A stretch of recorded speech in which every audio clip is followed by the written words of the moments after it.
My Hero Project, Jeannie's incredible creation of charitable, caring, amazing not-for-profit that Ron has been such a contributor to, that we are grateful to Jeannie for becoming our archive and our friend and our inspiration and bringing us Ron Kovic. So, Thank you. Jeannie, may I Thank ask you. you to introduce our Yes. people? Well, I have to say that the two of you, I've been doing My Hero. I've been working on this project since 1994, actually.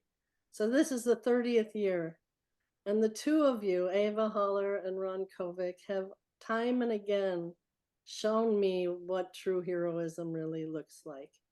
You And know, it's the Jeannie, act of giving, you constantly showing up, and you're showing up for the right reasons, for peace, for thank you. culture, for this sort of gathering that Ava's been able to organize during COVID for all of us. And um, I am a big fan of Ron Kovic and all of his And writing. I am a big fan of Jeannie Myers. Okay, but Right. this is my introduction to you. So I have seen Ron over many years show up time and again at peace marches when it's not easy, of living through very health challenges repeatedly with courage and stoicism and humor and kindness. And his time today with us is in a great part made possible by his love, Terry Ann. Come on, let's see you, Terry Ann, who has brought him so much joy. And the two of them really wouldn't be together if it wasn't for Ron's art. I don't know what this woman is doing with me. I really don't. I Well, mean, Lucky one. but I believe I do deserve her after everything I've been through. I think you both just No, I bring love her so all much. of us joy. We've been And together almost 18 years. And you know what's kept us together in our relationship? We don't live together. That's what kept us together. We live what 5 minutes apart, but it works, you know. whatever works. And the two of you are just wonderful. And I know the joy that Terry Ann has brought to your life and your vision of what the future looks like. And it's bright and And cheerful. also, Jeannie mentioned that Terry Ann's an author herself of a children's book called Lucky, and she's completing the sequel to that book. The title is A friend for Lucky. A Friend for Lucky, and that's It's a beautiful book. I went to the reading. It's the book, if you have a preteen or a young child, it's a beautiful children's book, but also for adults. But it's illustrated by her niece. yeah, it's Lucky by Terry Ann Farron. It's a very inspirational book as A well. very beautiful book. So now I just want to acknowledge that part of the reason that I think we're able to get Ron to come and speak with us today is because probably for the last 3 or 4 years plus your whole lifetime, you've been working on this new book. And I'm just going to read the cover of the book, and then I want you to talk about why you wrote this book. And Sure. okay, so when 18-year-old Ron Kovic enlisted in the United States Marine Corps in 1964, he couldn't foresee that he would return from Vietnam paralyzed and in a wheelchair for life. His best-selling 1976 memoir, Born on the 4th of July, became an anti-war classic and was adapted into an Oscar-winning film starring Tom Cruise as Kovic. His follow-up, Hurricane Street, chronicled his advocacy for Vietnam veterans' rights. And it's a wonderful book, and I hope one day it'll be made into a stage play. As I've said repeatedly, I just think that book is so powerful. A Dangerous Country, an American Elegy, completes Ron Kovic's Vietnam trilogy, delving deep into his long and often agonizing journey home from war and eventual healing, forgiveness, and spiritual redemption. And I don't need to tell you more because Ron can tell you why he wrote this book and what he feels. The overall message is I want to let you take the stage, Ron. Why did I write the book? Yeah. So people understand what war does to human beings, physically, psychologically, emotionally, so that people understand the utter senselessness and brutality and stupidity of this way of solving problems. I wrote this book so many others will begin to realize that there are alternatives to this brutality, to this approach to solving our problems. As I said many times before, we're intelligent people, we're creative human beings, we're innovative, we can, and I believe we will solve these problems. We will be able to, but we must move in a different direction. We must stop pulling the triggers, must stop dropping the bombs, must stop hating, start loving or trying to understand. It's not that easy to love your enemy, but to begin to see each other as human beings and respect each other, and then begin to communicate. Begin to communicate. That's the first step. Yes, I wrote this book. This is a difficult book, the most difficult book I've ever written. I wanted people to understand my journey from the wounds of that war, which not just physical, not just paralyzed in a wheelchair for life, but psychological, the stress, the trauma of killing another human being, having to live with that, what that means. I mean, that in many ways is as savage a wound as the physical wound, the psychological wound, the struggle to come back from that, this journey toward healing, what war does, how it crushes any faith in God, crushes, whatever. I grew up Catholic, and I was so bitter, I was so angry. For what I had seen in that war, it had destroyed my faith itself. When I was 17, I wanted to be a Catholic priest. And after I came home from the war, I wondered if there was even anything to believe in anymore.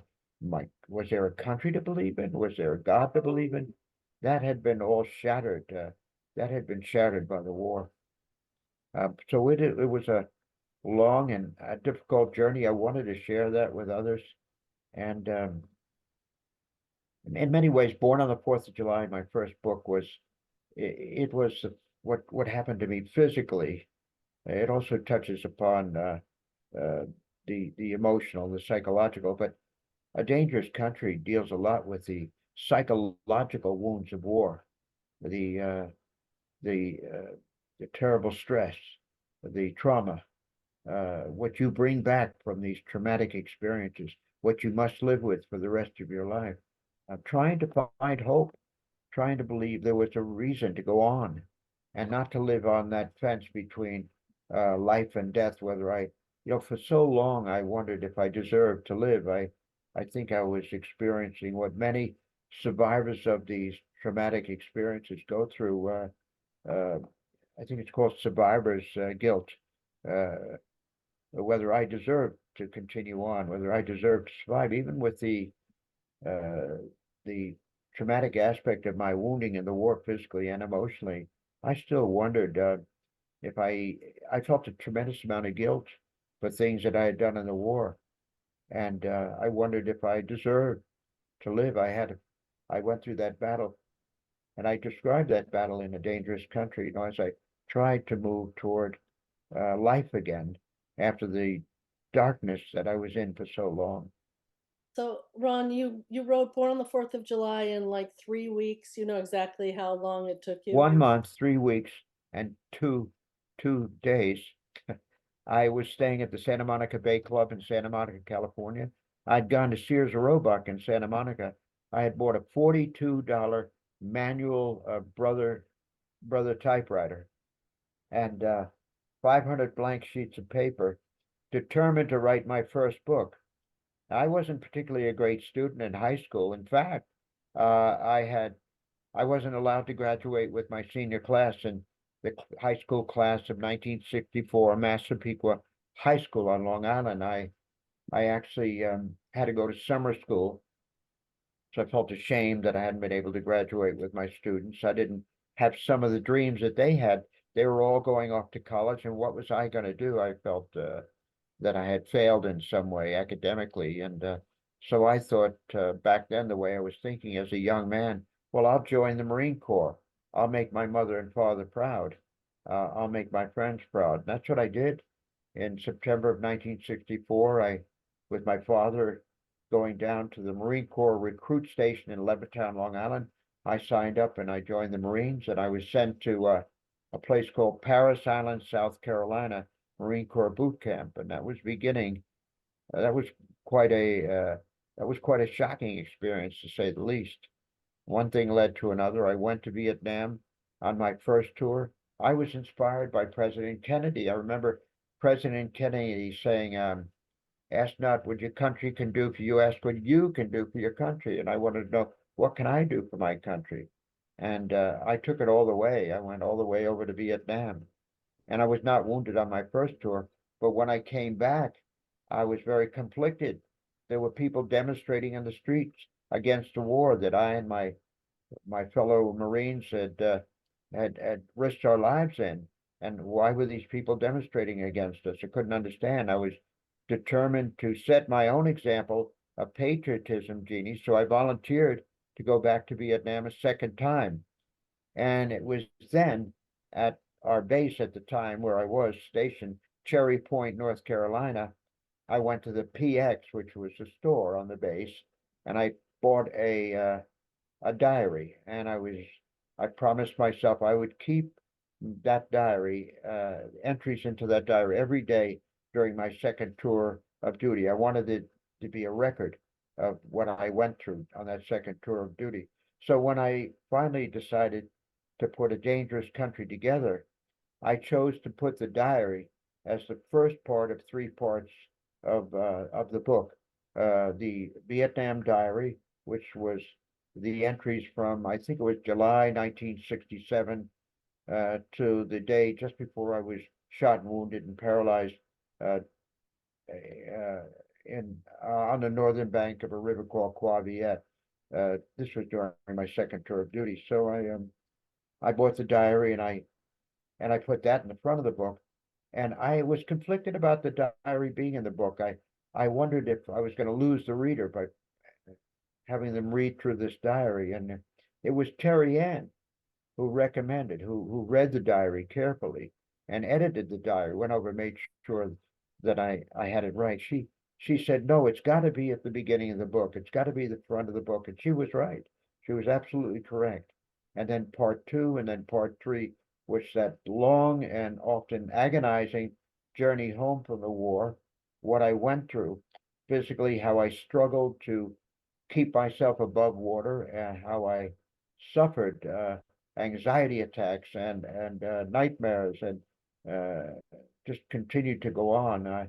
I came very close to giving up many times, and I'm so glad that I decided to live. I'm so glad that I continued on in that journey toward healing. And so, A Dangerous Country, regardless of how difficult it is sometimes, what I talk about, how painful that journey was for me, it is truly a story about healing and spiritual redemption. So the process of putting this book together took how long? Your first Oh, book you wrote, I began writing about the time.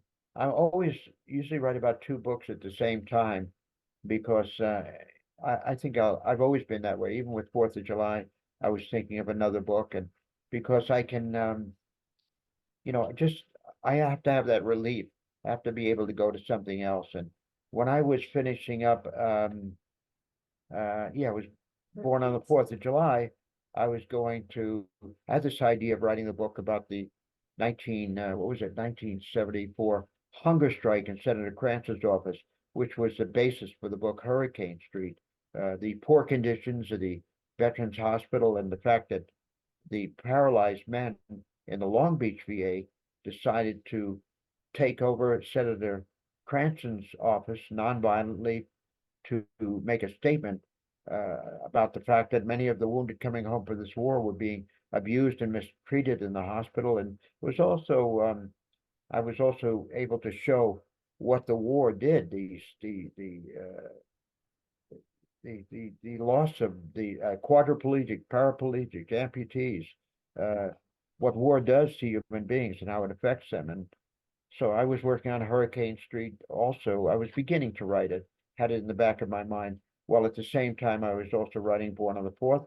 And when I was finishing up Hurricane Street, I was thinking of the next book, which I knew, actually, I knew A Dangerous Country and American Elegy. I had the title for many years. and I knew what I wanted to say, but at the same time, I wasn't ready to open up. I wasn't able to share. I wasn't able to allow myself to be so naked, so vulnerable, which I feel that I've been in this latest book. So I saved this book for last, hoping that I'd be alive enough to write it. I'd live long enough to write it, and I'm glad that I was able to still, to be to be alive, to live, to see this book's publication. And now, as this book is coming out and I'm doing interviews, I'm already in my mind, I'm getting ready to write another book because writing for me is it's liberating. I'm able to rise above the paralysis, rise above whatever pain or anxieties I might feel about the war, whatever I may carry. And I and others like me will carry the war with us as long as we live. But it's what we do with that, how we deal with that. Do we let it destroy us, or do we find ways to make it a more positive thing? Which I've tried to, because I found that my journey from war to being a peace activist, being committed to nonviolence, committed to seeking common ground, finding ways to solve these problems, to ending these wars, and to believing that we really can make a difference, that we're not just victims, that we can take an active role in changing our societies, moving our foreign policy toward a more sensible place, toward a less warring place, violent place, no matter what country it might be. Uh, I'm much more hopeful, grateful for life, grateful just to be breathing. I'm thankful for every day now. There were difficult days in the early years, but I can't even describe what it was like waking up in the first few months and years when I got out of the hospital and I was waking up in the room I had grown up in as a boy. But it's so much different now. I'm so grateful for every day and so thankful for life. And I want to make the best, I want to make the most of the time that remains, as we all do.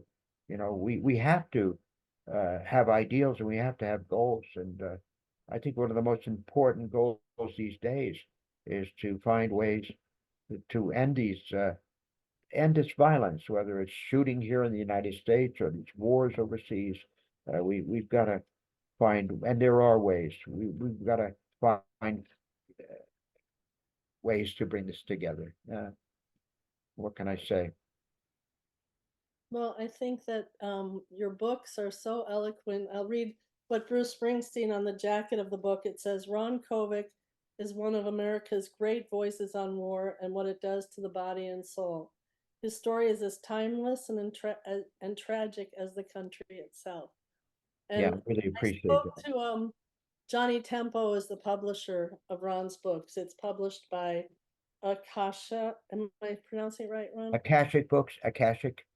Yeah. Yeah. So can you go a little bit into the history, I mean, of your relationship with this publisher and what they were able to do with the reissue of your anniversary of the Born on the 4th of July and Yeah. Well, I met Johnny.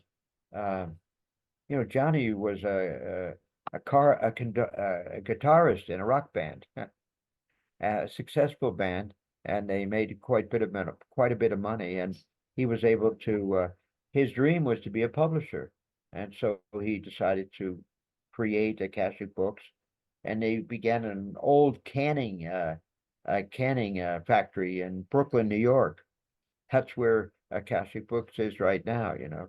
And I met Johnny through Kaylee Jones, whose father, James Jones, was a great post-World War II author of From Here to Eternity. You probably remember the movie with Frank Sinatra, From Here to Eternity, Ernest Borgnine, and who else? I can't think, but a very famous movie. And James Jones, the author of several books. I knew Kaylee in New York, and she introduced me to Johnny, and we met. We met for the first time on the Redondo Beach Pier quite a few years ago, and he decided 4th of July, which had originally been published by McGraw-Hill Book Company in New York. It was about to go out of print, and I was able to secure the rights for 4th of July, and I decided to have Johnny reissue the new edition of Born on the 4th of July, and he did a great job. And what was it you wanted me to tell you? No, you said that when you read a book, and is it All Quiet on the Western Front, or from Yeah, where? when I had begun, I had left the Bronx Veterans Hospital paraplegic ward. I spent about a year rehabilitating in the hospital with other paralyzed Marines, or paralyzed Marines and soldiers as well. But with the GI Bill, I was able to go to sign up for Hofstra University on Long Island, and I did. And I remember going at the very beginning. I was excited about going to college after everything I'd been through, and I was in the bookstore downstairs at Hofstra University, and I remember picking up a copy of, I believe his name was Erich Maria Remarque, the German author's World War I classic, All Quiet on the Western Front. And I remember reading the first few pages of All Quiet and thinking to myself, I can do a book like this. I have a story to tell. And I remember that inspiring me, and thinking to myself, I just had that in my mind. I didn't think much of it after that. But I do remember I had a creative writing class, and one of the assignments, everybody in the class was supposed to write a short story. And the very first story that I wrote, I had a manual typewriter, and I would put it, when I wasn't at the university, I was living at my house at the time on Long Island, driving hand control automobile to the university every day for class. But when I was at home, I would put this manual typewriter on my bed and lean over, and I would usually type with one or two fingers, whatever I could. And I remember the first story I wrote for the creative writing class was War at a Glance, War at a Glance. And it essentially was about my wounding that day in Vietnam. And that was ironically to be eventually become the first chapter of Born on the 4th of July. But when I submitted it to the class, the teacher, actually the professor, read it in the class, and she asked me if I would meet with her at her office afterwards. And I wondered if I had done something wrong. I always felt like such a poor student. And so I met with her in her office after the class, and she said, you should write a book someday. And so this was, gave me some confidence, first indication that somebody actually believed in my writing. And it was not long after that that I found out that the Veterans Hospital, which I had left, was holding a short story writing contest. And I took a couple of days and I wrote a fictitious story. Actually, it was about peace and war, but it was called The Remarkable Bird of Peepersburg, about this bird that visits a town in Ohio. It's this very fanciful story about war and peace, and eventually it was my deep down inside, probably my unconscious thoughts about.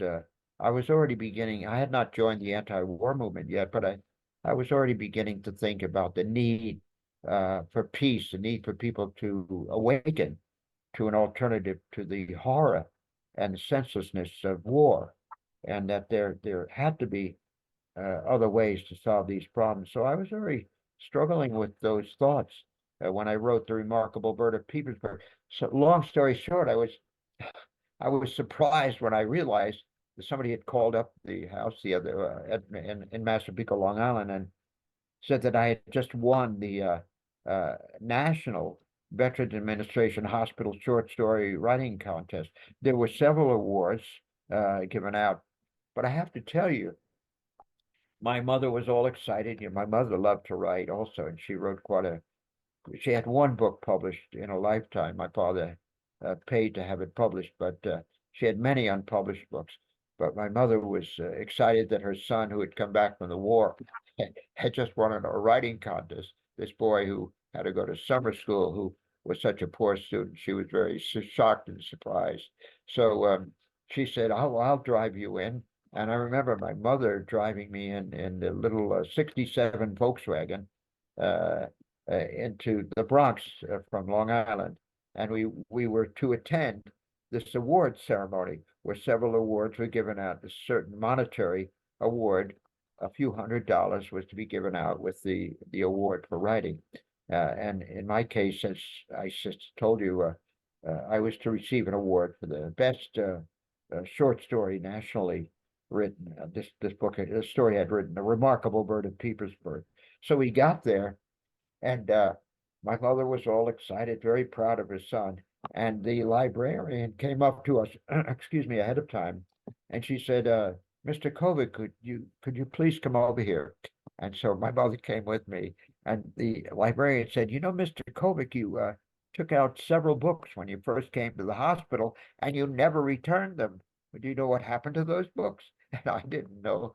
I was so stressed out when I had come to the hospital. I lost 3/4 of my body, had been wounded in the war. I was still suffering from nightmares, and I'd taken out these books from the library, and I don't know what happened to them. Where I must have lost them along the way. And I think she thought I stole the books. I don't know, but she said, "Mr. Kovic, we can't give you the monetary award. We're going to have to use this award to pay for the book." Oh my And goodness. so my mother couldn't believe it. So my first writing award, I'm being penalized. My award, the monetary award, is taken away. And so I remember us driving back to Long Island, and the funny thing that happened that day, not my mother, it wasn't funny for my mother. We ran out of gas with the Volkswagen on the way back, and we had to flag down a driver to get us some gas, and we finally made it back to my town in Massapequa. That was my first writing award for The Remarkable Bird of Petersburg. So that was a lot different than years later when I received the Golden Globe award for the best screenplay with Oliver Stone. But that's just a story of my first award. Well, Ron, I think the story of you selling your manuscript and what it looked like and how long it took you. Oh, and you asked me about A Dangerous Country. Yeah. It took about 5 years, on and off, 5 years. And 4th of July, I wrote the initial draft, as I said, 1 month, 3 weeks, and 2 days. But, I had to edit it, and I worked with my editor at the time at McGraw-Hill, a woman named Joyce Johnson, who was a good friend of Kerouac, who wrote the classic road book of the 50s, The Road, what was it? On the Road by Jack Kerouac. But she was a friend of his, and she was my editor. And so between editing 4th of July and writing it, that took about 2.5, almost 3 years. But A Dangerous Country, Hurricane Street took about 3 years, writing it on and off, and about 5 years for A Dangerous Country. Yeah, so that's about the time it took. And I wrote every day. I got up every day, and I was right here where my computer is on my bed, and by then I was writing with 2 fingers because I have carpal tunnel syndrome, and I have problems with my arms and shoulders now. But just it comes with aging, with my particular physical challenge or disability. But I'm still here. I'm still able to write, and as I said, writing is liberating for me. I seem to transcend all the worries and discomfort of being a paraplegic, and any type of doubts and fears I might have. They disappear as I get lost in my work. Literally, the hours pass as if no time has passed at all. And so writing has been it's been really a wonderful healer for me. And people say, well, wasn't it writing the book or these books therapeutic? I don't think of it that way. I'm a very creative person. I love to write, and I've always been a storyteller, and I never quite realized that I had a gift as a writer until my professor called me into her office, said, you should write a book. And but I'm just grateful that I have this ability, this imagination, and this creative gift. And my memory is not what it used to be. I have to really struggle a little bit harder, but I can still bring up my memories from the past, and I will do that I know what this next book is going to be about, and it's going to be a little different. The three books will always be the Vietnam trilogy. I'm proud of that, but this next book will be.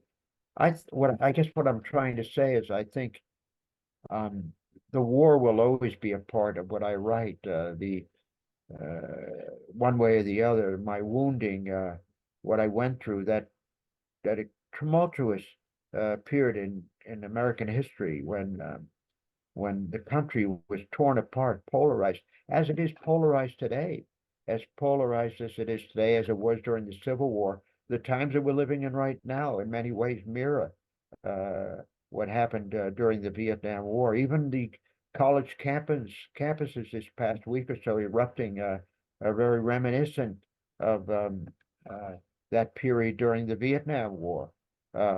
This was it's a very difficult, challenging time in America, and it is, we're struggling just to maintain our own democratic principles in this country.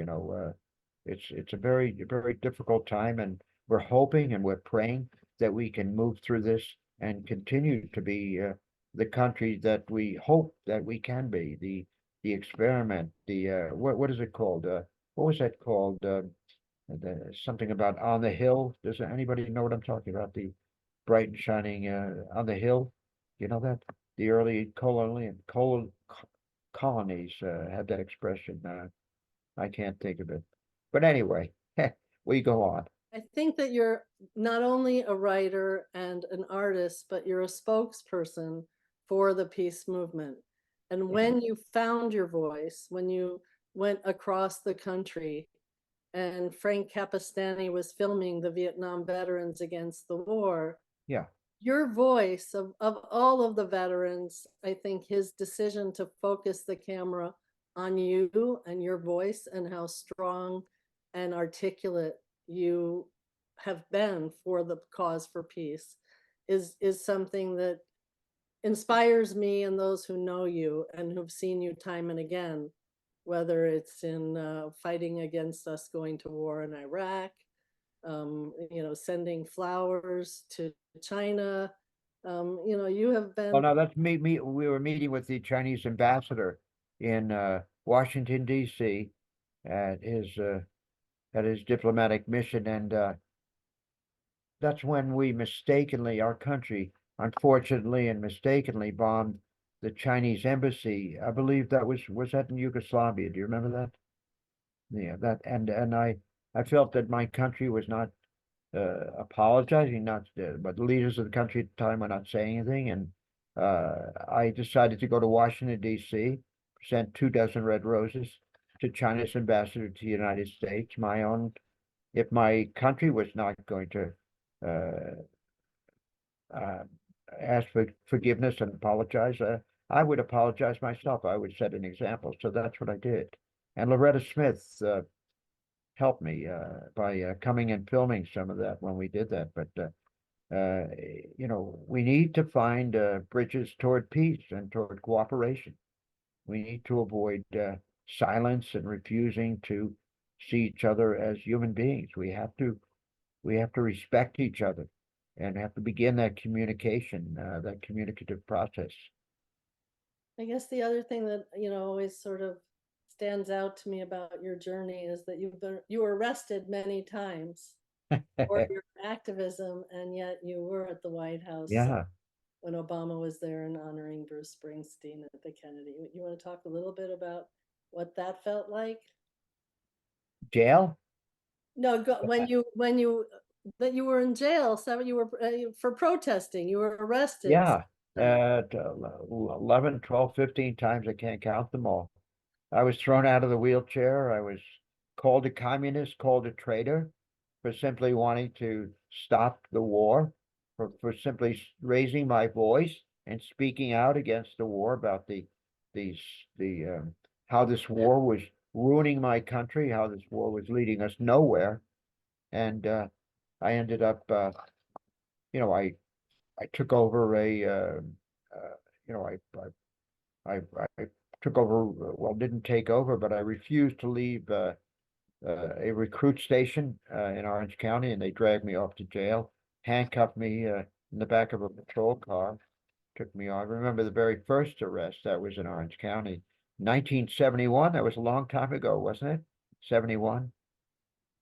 Yeah, and I haven't been arrested recently. I hope not to be, but you never know with the times we're living in, and something may come along, and it may come along soon when I have to raise my voice and I have to put my body on the line again, once again, because those passions are moved, when we see this, I mean, see these wrongs being committed and someone having to say something, do something, and step forward.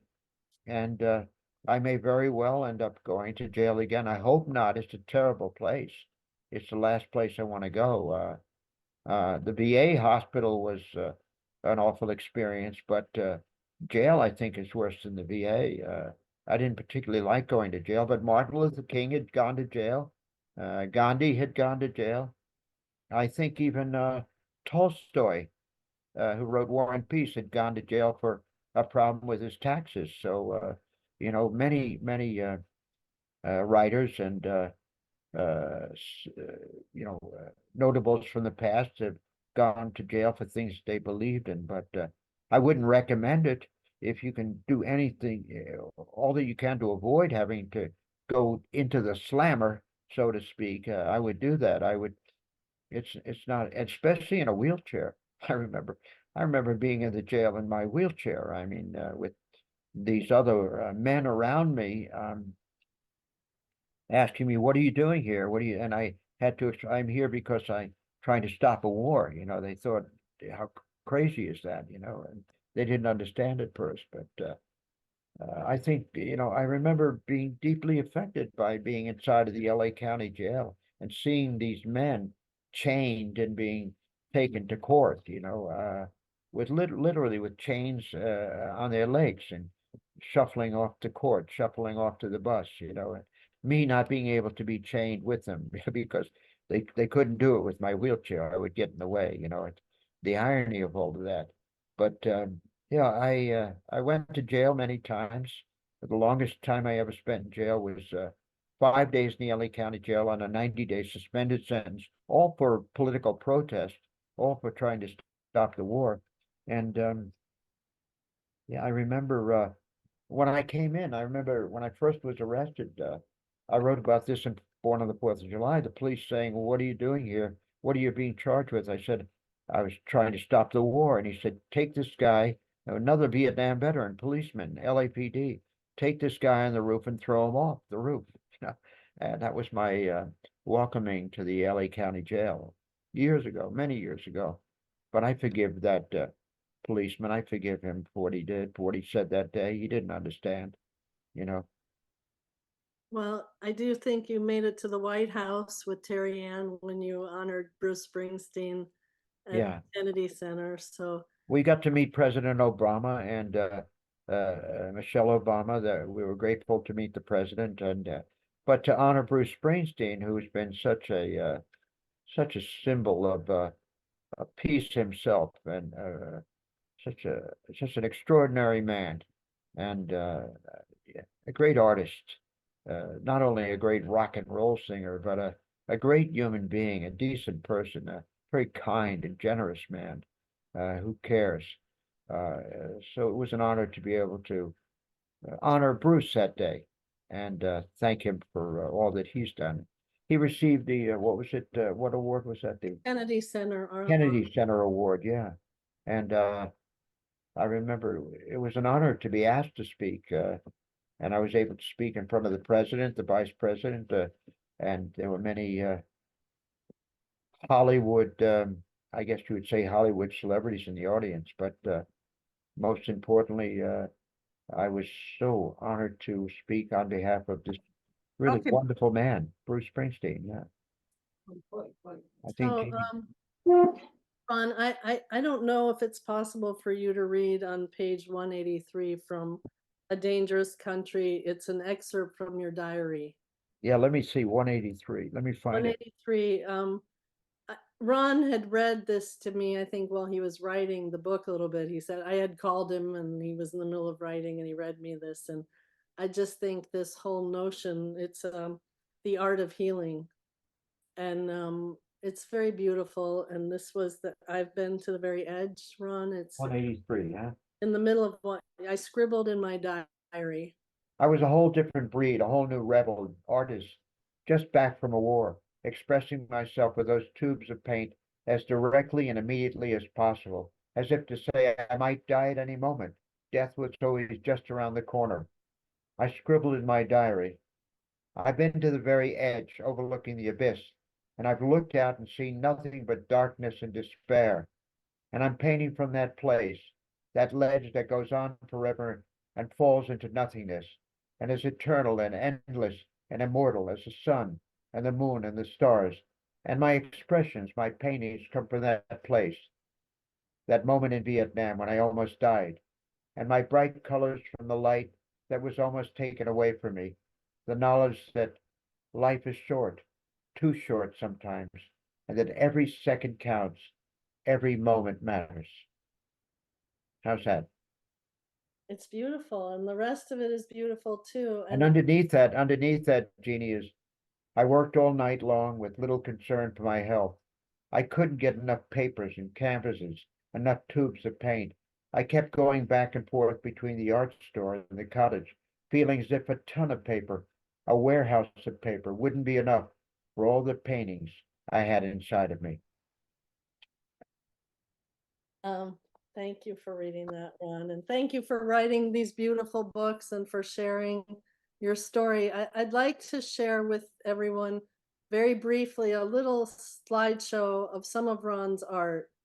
I am a big believer in the power of his art to communicate his message as well as his words. So Heidi, if I could share the screen.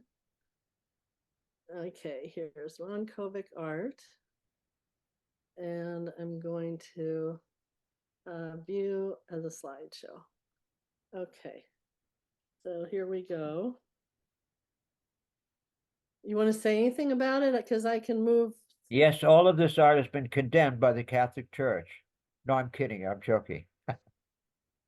No, it's it's just expressing myself, and I've done a lot of different acrylic, watercolor, crayon, you name it. I've done it. Yeah. Oh, this is the art. Yeah, I will. Want to talk about this? The collage. He uses found materials Yeah. and it's so expressive and you get so much joy. I get joy from looking at Ron's art, and he has thousands of works of art that have yet to be seen. And every time Yeah. he does a show, he connects to people in ways like Terry Ann that he might not have otherwise had in his life. So art is not only healing, but opens some interesting doors to Ron's life. Jeannie, whenever I would get tired of writing, and I I take a few days off and I do a painting, and it was a great way of balancing working on the different books or book that I was working on, and going to the art, I love the colors, yeah, that's very simplistic, childlike piece of Terry Ann and myself. Love the great healer, right? Right, Ava, the great healer, love, love, and there's nothing more powerful than hugs and kisses, right? Artist, yeah. Oh, A self-portrait. not my best work, but just Like it? very spontaneous. Yeah, what's that? A picture of Henry Miller? Yes. Yeah, Miller. I had dinner with Henry Miller in the Pacific Palisades when Henry was, yeah, it said that I had dinner with Henry in 1979, and he had watercolor.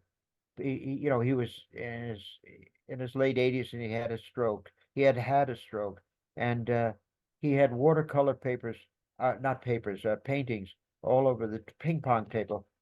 He had once loved to play ping pong. Uh, with the different women in his life, but he had these wonderful watercolors. I was inspired by Miller's very simple, I guess you'd call them simplistic watercolors, and that he was willing to just put himself out there, not be too critical. One of the most important things with me was to not be critical of my art, to not try to be like someone else, just to be myself, be honest, be authentic, be truthful with my expressions. And you know, This is in Ron's house, and I love it, and I love the message, and it's probably it. I'd like to get a giclée of it. It's about 4 feet long. Ron, is that about right?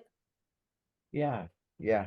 And read me what it says. I like your voice. Look to the sky when the tears of life are driving you wild. I did this quick piece on a large canvas when I was living in a cottage just over the Golden Gate Bridge in Ross, in not far from Mill Valley. It was just in Marin County, yeah. And I lived in a cottage surrounded by eucalyptus trees and redwoods, and it was just a beautiful place. And I did a lot of paintings there, a lot of art So, there. so when you were there, you had found out the Born on the 4th of July had been set up as a motion picture with Al Pacino, Yeah. and it fell apart, I think, how many days before it was going to start shooting? Oh, several days before principal photography, Martin Sheen, no, not Martin Sheen, Marty Bregman, the producer, called me up and said that the funding had fallen through and they were unable to do it. And it was at that time I had met Oliver Stone, who was a struggling screenwriter, unknown Oliver Stone, struggling screenwriter who had just come back from working on a screenplay in London, working on a screenplay of a movie which became quite successful called Midnight Express. And we had gotten together and we had begun working together on the script of Born on the 4th of July, but it fell through. Al Pacino backed out of the project. He went on to do a movie with Norman Jewison called And Justice for All. And both I think Oliver went off to Europe, just really depressed that this had fallen through. He'd already written his own screenplay, which at the time no one wanted to do. It was called Platoon, and it was later to become a huge success when it came out. I'm sure everybody's heard of the film Platoon. But Oliver went off to Europe, and I went back to California, and I was living at the Sunset Marquis Hotel in Hollywood on Alta Loma Boulevard, sort of a rock and roll hotel.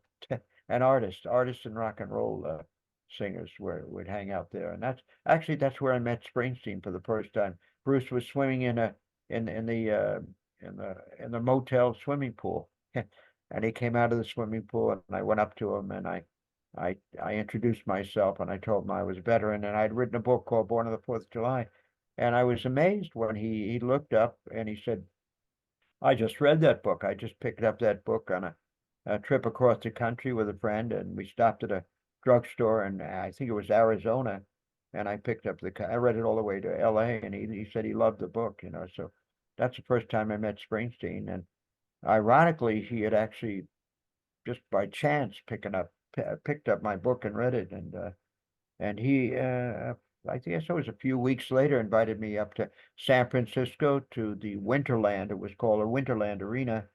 Bill Graham, the promoter, was still alive back then, and I went to hear Bruce Springsteen for the first time. And during the concert, he was amazing. Just watching Bruce live for the first time, he he dedicated the song "Darkness on the Edge of Town" to me, and said that it told the story to those at the arena that night, how he had picked up my book and he had read it, and I was very touched by that. And we became friends from there on out. We continued to stay in touch over the years. And he was kind enough to write the introduction to the what it was at the 40th anniversary edition of Born on the 4th of July. I was just thinking the other day, the 50th, and I hope to still be alive. The 50th anniversary edition of the book will be coming out, in 19, or no, not 19. We're already in the 20s. In 2027, 2028, I'm not sure. But 76 is when when will it be? Well, in 2026. 2026. Yeah, so let's all try to be alive by then. Around and have a party. Yeah, we'll have a party. No, it's amazing, I wrote the book. It's really wonderful and amazing at the same time. I mean, I really, for years, I really did feel quite academically inept, like an academic failure. I did feel that way in school, having to go to summer school and, and never quite being. But sometimes in life we have these hidden gifts, and it's so exciting and wonderful when we discover these treasures that we have inside of us hidden. And it's another reason for not giving up, another reason for pushing forward for every day, for being hopeful that there's so many wonderful gifts that we have inside that if we don't give up, they somehow appear when we need them most, and it took me a long time to realize that I had a gift of a verbal gift, a gift to communicate. And now that at least I've gotten a few good reviews, I realize at least somebody's got to publish the book, and somebody's gonna read the book, and somebody's gonna comment on the book, and you hope the comments are good ones, But it's just simply I've got something to do. I've got a job to do. I've got to write, and hopefully everything I write is a message, a moral message that moves people closer and closer to resolving these conflicts and finding alternatives to war, and moving us closer to peace and to nonviolence, to closer to that way of thinking. Yeah.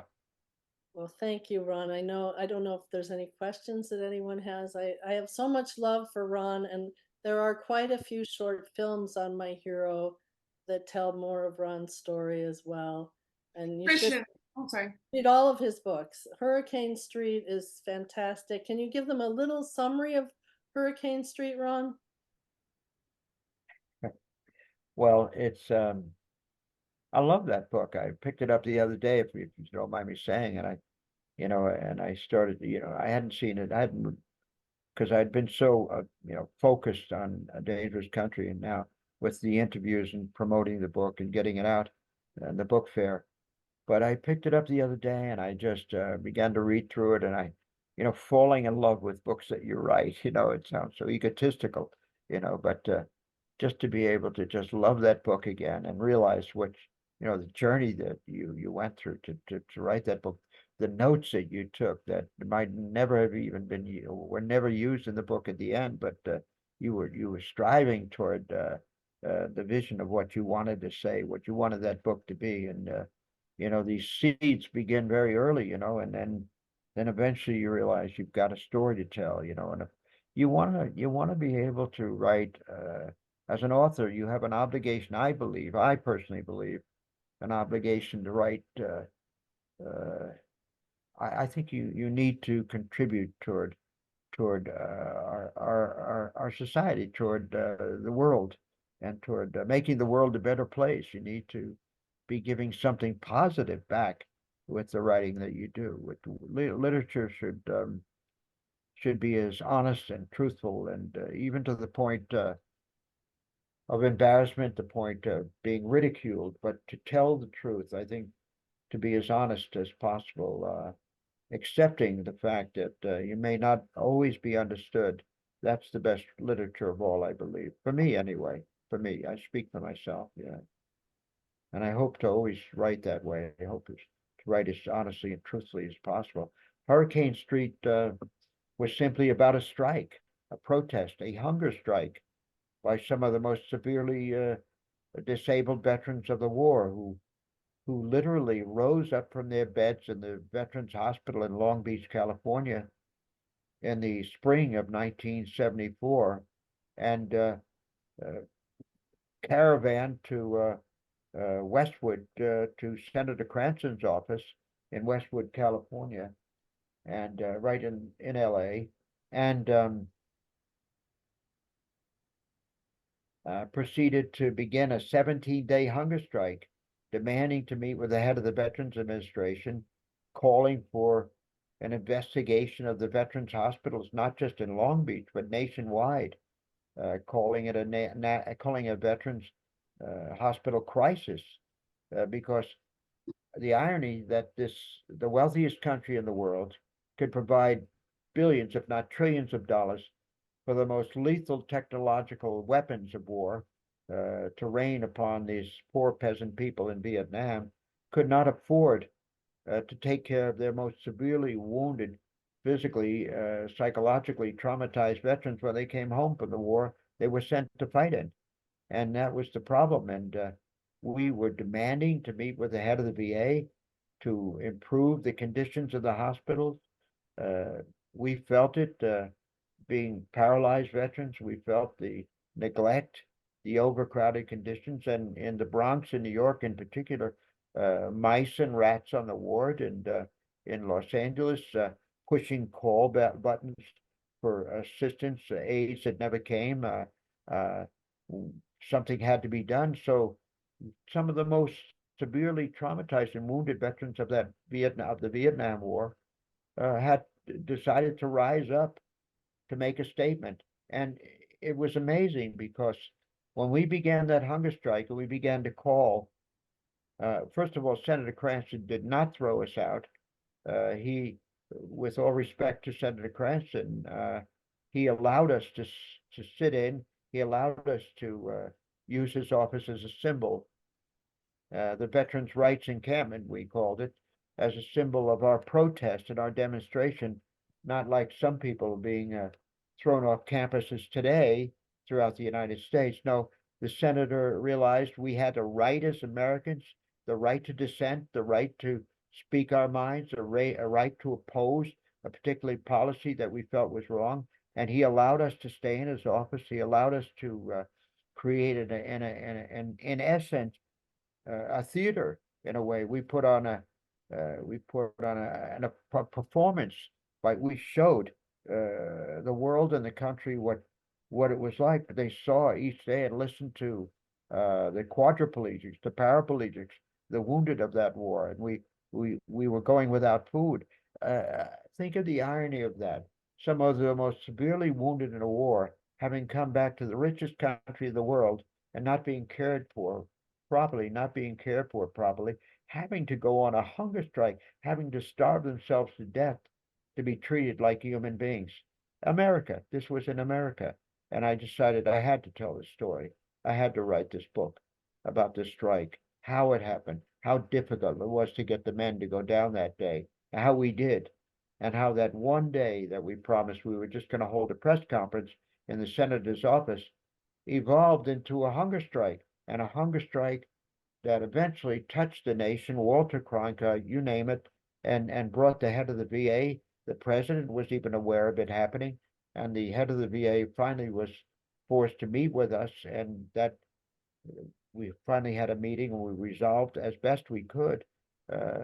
Donald Johnson, the head of the VA at the time, who had been a World War II veteran himself and had served in the European theater during the Second World War, he eventually resigned, and those conditions began to be improved to where I can honestly say today, the VA, which I probably I was so upset with and protested against so vehemently in those years, I now praise the conditions of the VA, praise the conditions that I experience when I go down there.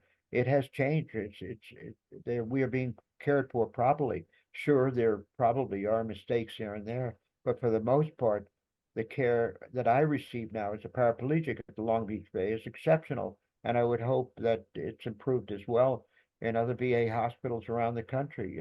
But during 1974, that was the ironic the year that Nixon resigned, and so much was happening that year. The war was beginning to wind down, and there we were sitting in that senator's office for 19 days and going without food for 17 days to awaken the country to the fact that their own veterans were in need. And so I knew how to write that book, and I thought it was a great story, and I had to write it. And I still believe to this day that it is. I recommend you read that book. And I recommend that you don't read it at night, because if you read it at night, you'll be up all night and you'll blame me for that, you know. I know you won't be able to put it down. I believe that's the only way to write. Write in a way that you have to tell the reader, don't read it at night, because if you read my book at night, it'll keep you up all night, you know.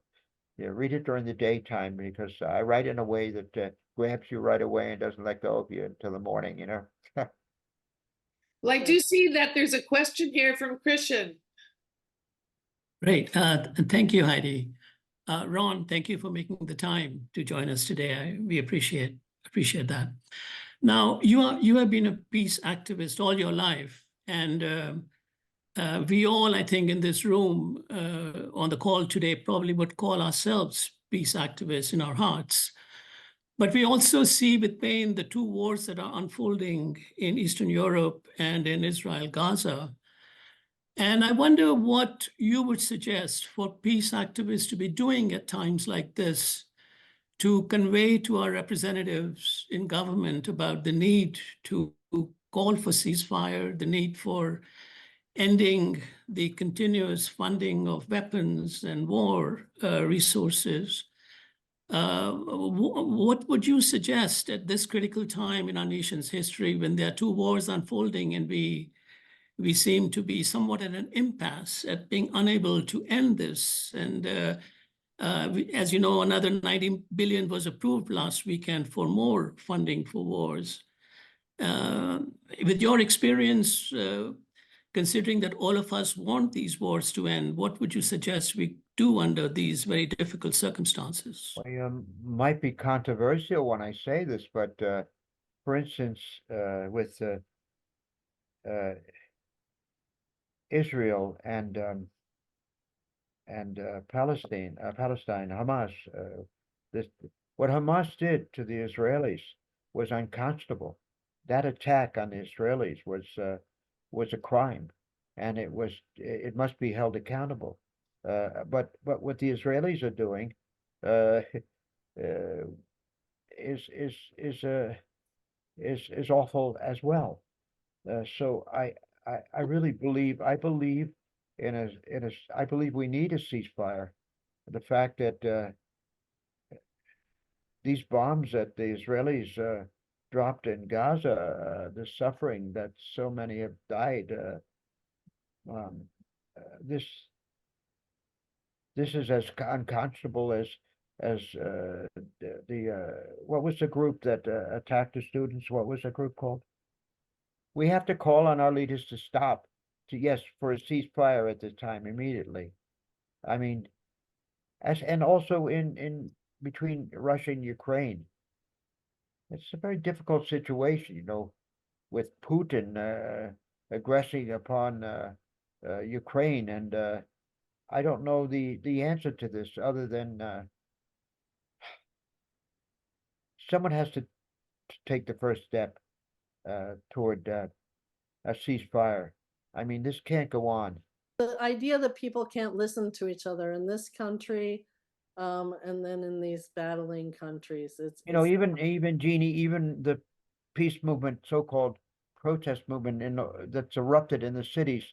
I really want to speak to all of them right now, and I want to say you need to focus on the moral high ground. You need to focus on the this moral high ground. That we are not see each other as enemies. I mean, you need to begin to move in a much more different direction. You need to choose your words carefully. I think majority of the people who are demonstrating right now, I think they want peace. I think we've got to. I mean, it's so important to end some of this hatred and the words that are being chosen right now. It's very important. The moral high ground. We've got to find a way to move forward, to communicate in a way that's not accusing people and name calling, respecting each other as human beings. I mean, I believe in my heart that these problems can be solved, and that this is a very difficult time. These are very difficult decisions, but this violence has to stop. The verbal violence has to stop. And I wholeheartedly support the right of protest, the right to dissent. And as American, as they say, as American as apple pie, it's Yeah. important.